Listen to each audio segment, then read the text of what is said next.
I still remember the exact moment everything cracked. It was a Tuesday evening, ordinary, forgettable, the kind of night that shouldn't matter. I was reheating leftovers when her phone buzzed on the counter.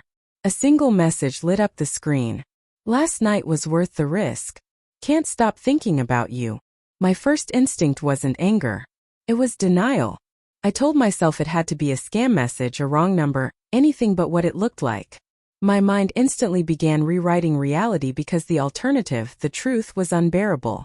But the way my wife, Lena, froze when she saw me looking at her phone, that told me everything my heart wasn't ready to hear. She snatched it up too fast, turned the screen away, pressed the lock button with shaking hands, and then she forced a smile so painfully practiced I felt something inside me sink. "Spam," she said. "You know how these random texts are." Her voice wavered. I wanted to believe her. God, I wanted to believe her. But that moment was the hook in my ribs, pulling me deeper into a truth I had sensed long before the message appeared. The slow unraveling. Looking back, the signs had been there. Not loud, not obvious, just small shifts. Tiny fractures. The way she started taking calls in the bedroom. How her phone, once left anywhere, became glued to her. The sudden late meetings. The new perfume she wore only when she left the house, not when she was home with me. And me, like a fool, kept telling myself I was overthinking. That I was insecure. That marriage just had phases.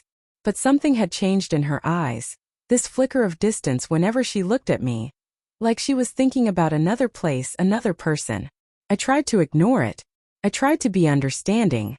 I tried to be the man she had married. But you can't compete with a ghost you're afraid to name. The confirmation. The truth finally confronted me 2 weeks later. She was asleep beside me. Back turned, breathing steady, while I stared at the ceiling, exhausted from pretending everything was fine. When her phone buzzed again lightly under her pillow, she didn't even stir. I shouldn't have looked, I know. But trust was already bleeding out. I was just checking how deep the wound went. I slid the phone out carefully. The notification preview was short. "We need to talk. I hate sneaking around. When will you tell him?" My stomach dropped. I opened the message thread. And that was the moment something inside me quietly broke. Dozens of texts. Plans to meet. Laughing about our cluelessness. Her worrying that I was too nice, and she felt guilty lying to me. Him telling her he could be patient a little longer. They talked about me like I was an obstacle, not a husband. I don't remember putting the phone down. I don't even remember getting out of bed. I just remember sitting on the living room floor. Knees pulled up, my chest tight enough to crush bone. The woman I loved had been living another life behind my back. The confrontation. When she finally walked into the living room that morning, hair messy, wrapped in a blanket, she looked at me with mild confusion, like she didn't realize the ground beneath us had shifted. "Why are you up so early?" she asked. I didn't answer. I just held up her phone. Her face drained of color. She sat down slowly, as if her body couldn't carry the weight of what was coming. For a long moment she stared at her hands. Then she whispered, "I'm so sorry."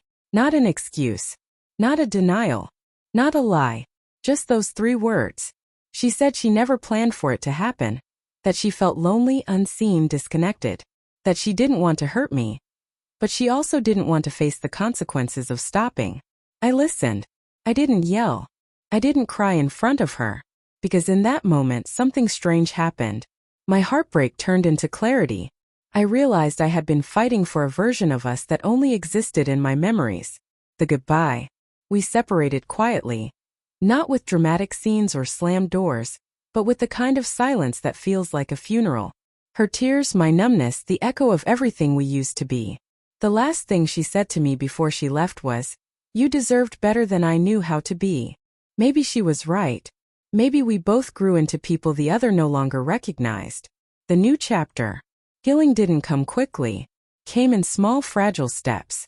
Morning walks to clear my head. Nights spent relearning how to enjoy my own company. Letting myself feel anger without drowning in it. Letting myself feel sadness without clinging to it. And one day, unexpectedly, I realized the pain wasn't the center of my life anymore. Her cheating ended our chapter. But it didn't end me. If anything, it forced me to rebuild from a place of honesty, strength, and self-respect. Things I had lost chasing someone who stopped choosing me long before the truth surfaced.